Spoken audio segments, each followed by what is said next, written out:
Hey, today we're going to do a tier list, but it's going to be a bit different to how I usually do them. One of the major parts of my other tier lists is looking at how much an agent would help you improve.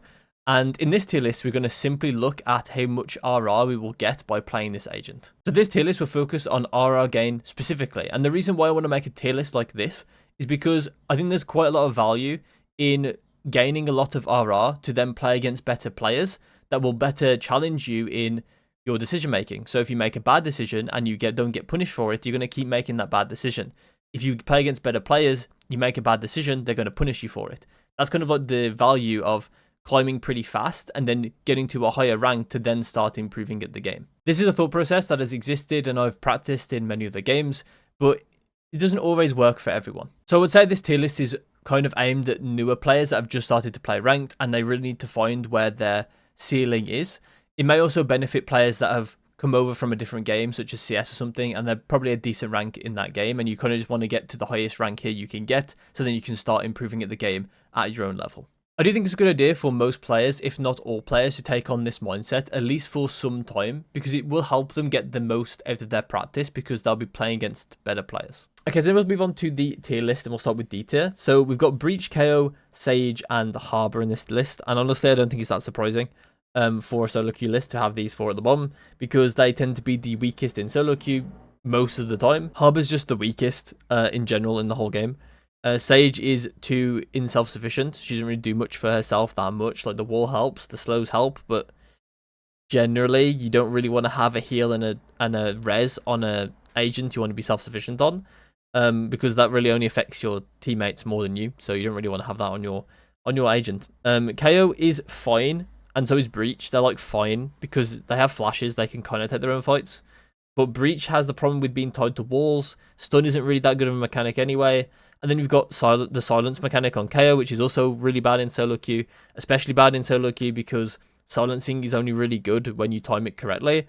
And I can guarantee to you that not only will it be hard to time, but then the people also casting their, like using abilities on the other side also won't know the right timings to use their abilities. So your silence might just be bad because they've already used their ability or they weren't planning on using it. So there's a lot of problems with the silence mechanic in solo queue. I'll say it again, flashes are nice, but aside from that, these agents will suck for solo queue.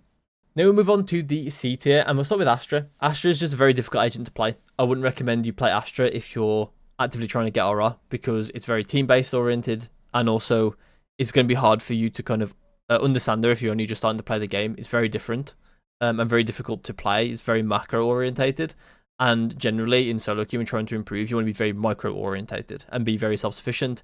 Astra does have a level of self-sufficiency, but it's very hard to do compared to other smokes. She does have a level of self-sufficiency to her. She does have a big, like a decent skill floor as well. Like you kind of need to know what you're doing to play her at a base level. So I wouldn't recommend it to new players. So I wouldn't recommend it to play if you're just trying to solely get RR and you're also below Immortal. Next is Waylay.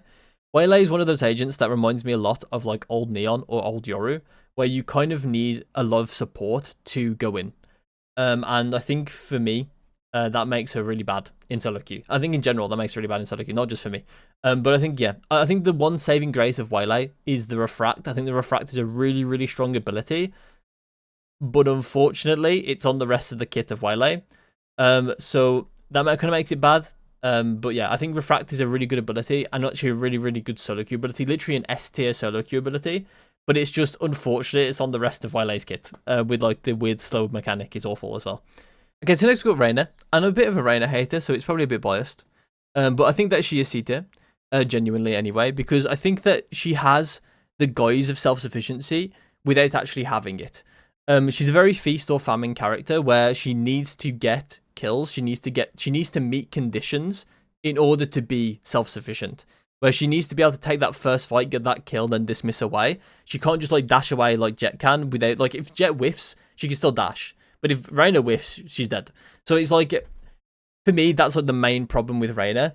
And a lot of Smurfs play Reyna because they're better than the people in their rank, right? Because, well, it's not technically their rank, right? They're just going to be better than the people they're playing against.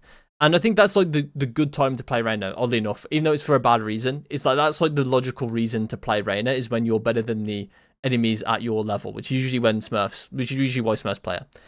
And to me, I actually think that it's like there's logic there. I see it, but at the same time, because it doesn't make any sense to basically take a risk on your RR by taking the chance that you're going to be famming that game rather than feasting that game.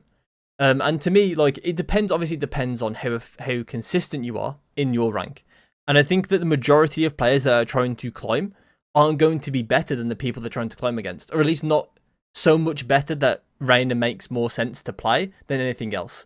Like, it makes sense for like someone that's miles better to play Reina because that famming game is going to be very, very few and far between. But for the average player, the average, like, at their rank, they're going to have famming games 50% of the time, or like probably less than that, to be fair. But like, they're going to have famming games and feast games. It's going to hinder your RR. So for me, I think Reina kind of sucks that way. Yeah, I think you're just better off playing agents that can take first fights better or can be more impactful in the impactful moments of a Valorant round. Next is Teo, and Teo's in C tier mainly because of he doesn't really have that much going for him in self-sufficiency. Like, he was really strong. He's not that strong now. He's like a B tier agent in my opinion, like in terms of strength, maybe towards like the bottom of A tier. He is fine, but the problem is that he doesn't really have any tools to help him take fights, and the tools that he does have are just tools that like push people out of space, which is fine, but generally you want ones that more directly impact fights or more directly impact ways that you can get first blood or more impactful kills. Next is Killjoy, and Killjoy is like the main sufferer of anchor syndrome in solo queue, where if you're the anchor, it's going to be you're going to struggle to have impact on defense because you kind of have to stay within a certain area to kind of give your teammates the security of the round, basically.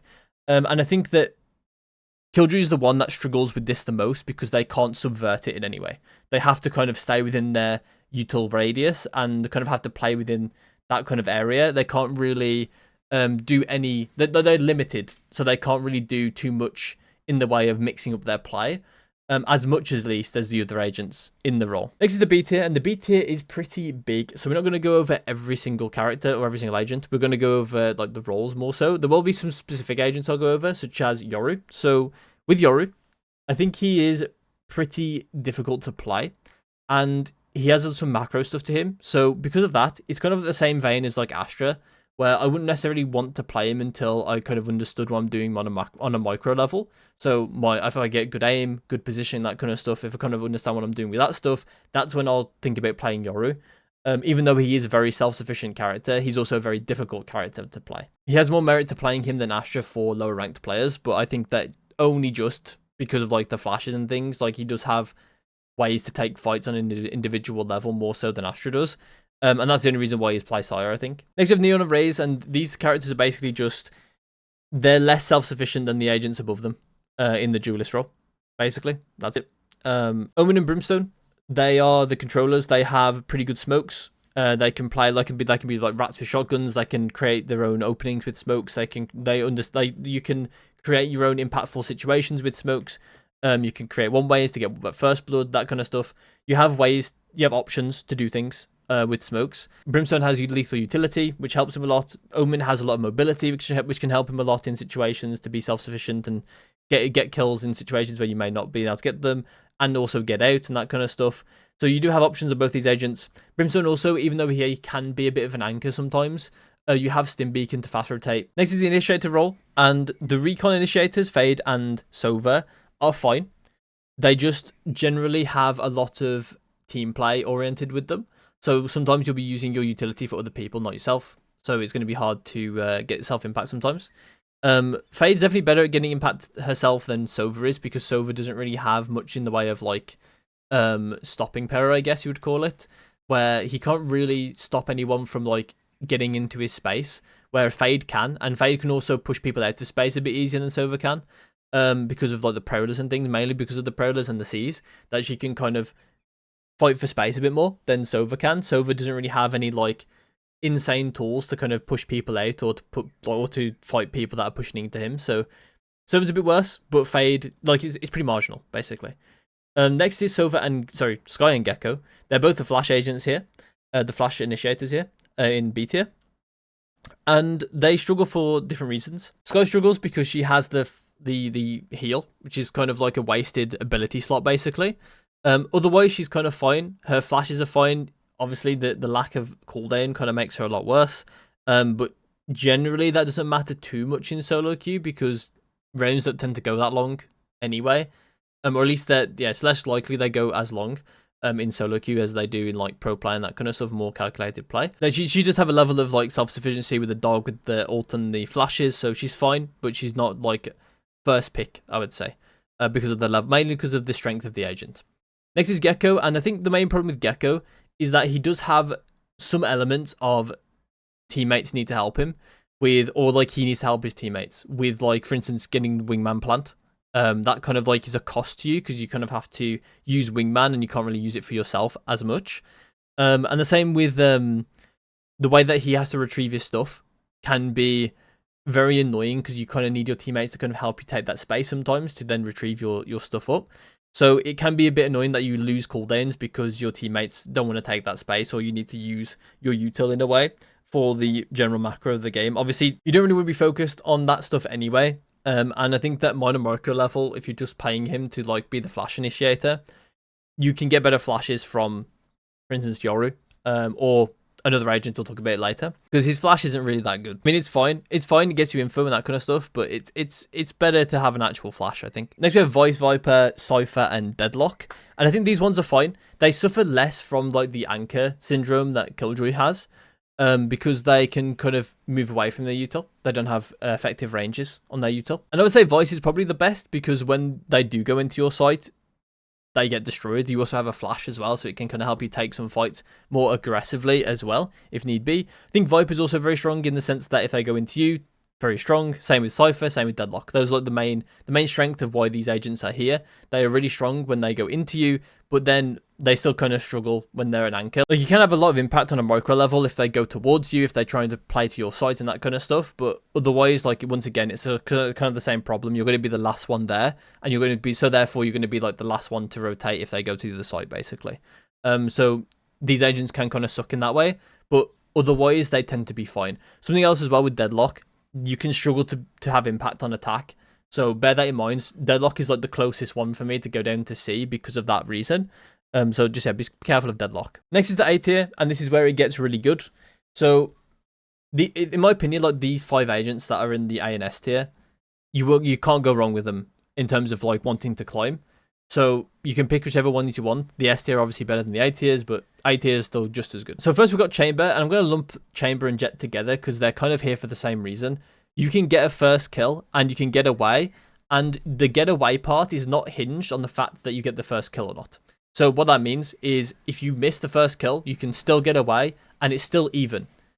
If you get the first kill and you get away, you have an advantage. So there's no situation, obviously if you don't, obviously mechanically you can still mess this up, but theoretically, you basically will have a winning situation or a neutral situation. And obviously it's not quite that way, like there are nuance to it where there are potentially losing situations still there. But for the most part, it's going to be winning situation, neutral situation, rather than losing situation in Reyna's case. And finally, we've got ISO on the A tier. And basically, what all these have in common is that they're really good at taking first fights.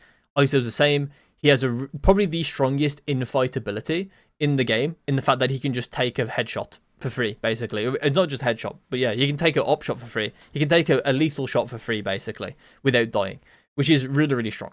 In terms of self-sufficiency. His fragile thing isn't really that good, especially because they changed it to 1 charge with the silence, because the silence isn't that good. As already mentioned with KO, not really that important to have a silence in solo queue. The wall can be fine for like getting out into sight. You don't really get spammed through it, which is quite nice.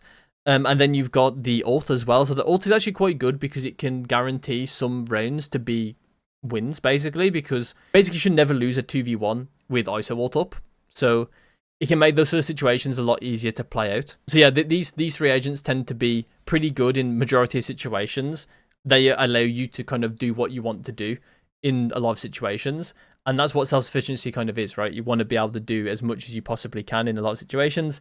And so the S tier is basically the best agents for that. So we've got Clove and we've got Phoenix. I'll talk about Phoenix first because I think that Phoenix is like the most is like the biggest embodiment of you can do what you want in the game, because he's very much a jack of all trades, but that makes him very, very strong in solo queue. He has the best flashes in solo queue by far. If you don't know it's coming, you can't react to it. which makes it immensely strong. You're going to guarantee flash people and probably get kills as long as you know where to flash and understand where they're positioned. His wall kind of allows him to do a lot of different things. He can get out into sight with it, he can lurk with it, he can get round traps with it, so he can flank, that kind of stuff. There's tons of things he can do with his wall. He can use it to flash out of as well. Like, he's got plenty of uses for his wall. He has the molly, usually used as an actual molly, but you can use it to self-heal along with the wall. But generally the self-heal part is like luxury. You don't really want to be using your abilities for self-heal. You want to be using them for the actual abilities themselves. They just tend to have more impact that way. And his ult, which funnily enough has kind of some similarities to the other person in S tier, which is Clove. And his ult just basically means you get to take fights without the risk, which is pretty insane, especially because it's also 6 orbs. Like, it's like bonkers that it's 6 orbs. And finally is Clove, and I think Clove has one of the best kits for solo queue, in terms of strictly getting RR, because smokes, so you can play around shotguns pretty well. And also as well, you have like the heal, which is, the thing is, Clove is also feast or famine in their abilities as well sometimes with the pick me up, right? Once again, the heal is kind of gated behind the condition like it would be on Reyna. But the difference is that the rest of Clove's kit is also pretty good. With the smokes, you can make your own plays, play around shotguns, etc, etc. Along with as well, the decay is fine. It's not like the highlighted, like that's definitely the lowest power budget part of Clove's kit. And then you have the ult as well. And the ult basically just means you can get up and then take another fight, and you can like force people away. I'm guessing there's lots of reigns that have been won simply because the enemy team didn't want to fight the Clove and they just didn't have enough time to like retake the site or something. Like, I'm pretty sure that's happened quite a bit. So Clove is just one of those agents that has a lot of impact in solo queue, because not only do they allow you to take a lot of fights, but they also basically punish a lot of the mistakes that are going to be made from the enemy team. I'd love to know what you guys think in the comments. I hope you enjoyed, and I'll see you in my next one.